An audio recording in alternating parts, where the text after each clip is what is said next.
Doreen Masomera akatorwa akadetainiwa kuJohn Foster Police Station mushure mekunge atuka Madam Boss. Ketina hana kumbozvivanza akatoseka zvake nenyaya yacho. Welcome back to your channel. Please don't forget to like and subscribe. Atoti mame ichigara zvuda seni sisi vako usatedzera ini kutuka vanhu unodashurwa.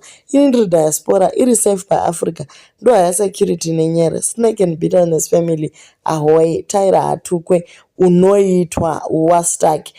Saka Doreen anga atanga ndiye kuburitsa post yakaitwa naKetina Masomera kumashure in 2022 achibva awedzera achituka zvimwe zvacho arega tinde nenyaya yacho zvishoma nezvishoma.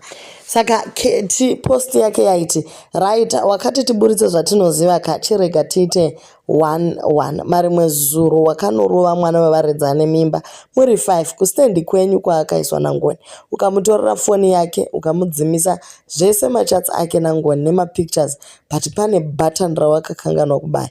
I have pictures ari in bed naNgoni, pictures vari kumusha kwaNgoni. Hauna chaunotiudza iwe une nharo, ita futi skiti rako rekuti buditsa zvese. Wainyebedzera kuti hey move this move that but underground uri kutamba mafight kusvika pakutorerwa peace order uchienda nemazishamwari ako kunofurufusha mainini telling you make kuti asafe akawanikwa uri connected uri kuda kuti abvise nhumbu ine 8 months inobviswa sei yakura kudaro kutomuvigira hupfu unoti akapusa here kudya zvaumuvigira pamusoro pekumutyisidzira nekumudzinga pastand basa kuswero hura mumikoto uchisiya murume itipuwe futi second round perfect marriage indeed. Ndobva paburitswa peace order nemasamanisa acho akaiswa papost iyoyo. So Doreen abva aburitsa nyaya yacho iyoyo. Saka izvi hazvina kumira mushe kuna Ketina uyo anga akuposta vachitamba vese naMadam Boss. Why akuposta Madam Boss? It is because vari kurwa na mainini vekudema maititi. So ndo pabvira alliance yavo ushamwari wavo. Saka Doreen abva angovaratidza kuti aiwa guys imi mamuzi shamwari. Remember Keti 2022 akaburitsa post iyi pakamboitika scandal yekwaNgoni.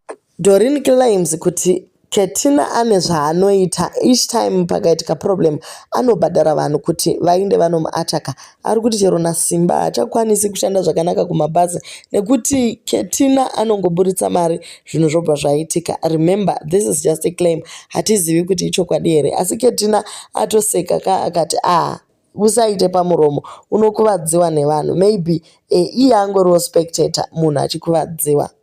Munongoti henyu kamutatane pamuromo habvume kuitiswa. Akapinda necontent yake isina waakatukwa asi anobva angoitwa chibhasikoro zvinoitwa namagirobhu nangundu kumapeji engozi yachikokiyana.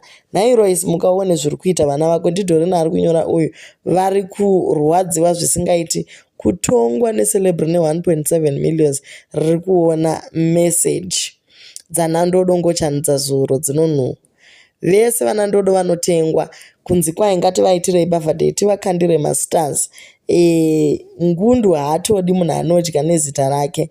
Anoiwanepi nguva yekuita chibhasikoro chekupindura mameseji anandodo achisvotwa neDemas Day yaChachelo. Fake life hehe magirobhu ndiye ari kuita number 1 kucomment kwachikokiyana uko. Number 2 ichitorwa nababa mudiki vamagirobhu baba Kambucha. Peji rangundu anonyora nekupindura ndibaba Kambucha namagirobhu maadmini pathat page. Ngundu idhongi remagirobhu nababa Kambucha ndo vanoshanda honai zviri kuitiswa peji iro. Idhongi rekumhuri kwake nekwemurume nevana zvese. Iye ndiye celeb ari kushandira mapages mangani evana vake rababa Kambucha nemairi amagirobhu koitwa remwana wamaika gogo vemakeup vaya kozotiwo zvipoko anaruru zvese zvichishandigwa naMadam Boss. Problem iripo ndeyekuti Doreen hagoni kunyora guys. You cannot even read and understand what she is writing. Anachidhamudhamu vazuro vakadirwa nyeredzi wotonotenga mastenzi ka. Baba Kambucha vava vari palive kupemhawo masters asi vakangowana 6 nyeredzi. Ndo baba dzavo ava. Gundu uri chirera nherera dzisina content pano. Vana vari kuundurwa left right and center nekuda kweudofo neuroyi. You can't vhumbamira your kids nekukara chaunga. Rakarombera chaunga kuzadza imba nemazihembe ekaki emagamba. Baba mabhandi 4 nehembe dzopenya penya kuteedzera zvakata gegege. Dzosai nyeredzi dzangu pano muchandiguta. Live yandichaita ndadzoka kuchikoti chenyu ine mabhanang'ana chaiwo. Vanondiziva havafarise. I respect Kate Mame. Kids comes first. Hana kana hama o vana vane mapeji because haadi kutukirwa vana vake. Habvume kutongeswa akasarudza kupika jeri pane kunzi come to mama kuvaroi. Moda kundipeta iyeni munondigona. Hondo yatanga munofunga kuti munondityisa. MuZimbabwe tine maceleb 2 ane content nemaviews. Mura naChipo the trouble causer. Ngundu wakapera kare. Une banga pasi peziso rawakawana uchiitei. Wakarasa moyo. Ungandiindisa chikoti cheuroi after mabvisa masters angu.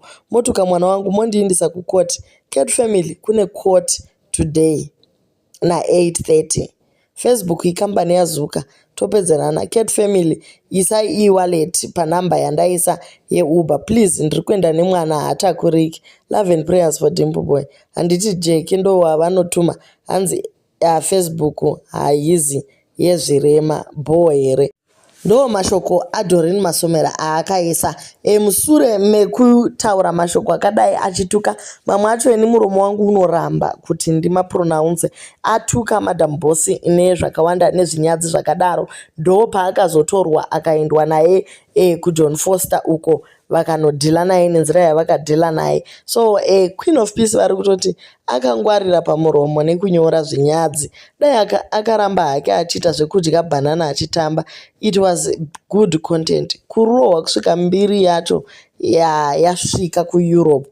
Wakarohwa musikana zvakaipisisa zvokuti paakadzoka akatanga kana kutochema chero palive pacho. Vamwe ndo vari kuti haketa akapusa wedu wei. Dr. vari kurwira wani munin'ina wavo. Iye anenge achitotuka wake nevatorwa. Chiiko chakadaro. Dr. vanogwira mwana wamai vavo zvechokwadi. Katsvina obatsirwa kutuka mwana wamai vako. Kudzungaira kwacho kwakanyanyiswa. Again and again mucharamba muchingorohwa. Sisi Doreen kana musingagoni kutamba nevamwe zvakanaka. So Cat family yakurudzirana kuti vape Doreen mari yekuenda kukoti vachifambira nyaya dzacho since achida kuti aende nemwana. Mwana hatakuriki so panodiwa Uber kuti vaise wheelchair yemwana vagoenda kumacourts. Zviri necessary rezviri kuitwa naDoreen. She needs to focus on helping a child. Pane kuramba achiuya kuFacebook kumasocial media pages achingoshambadza upenyu hwake. Bhuku yacho yakanyanyisa kuvhurika guys. Haina hake zvacho senyaya yaDoreen. Nekuti anogona nyaya yeuselebrity ndisisi vake. Iye nyaya yekupinda mutu hondo utu hazvisiri izvo. Anofanira kungoita content yake yaanenge achiita naSimba vachidini. Ndo yaiva nani pane zvaari kuida zvokuda kupinda kuti camp A iri kurwa necamp B. Iye upcoming ngadzidze kudaro.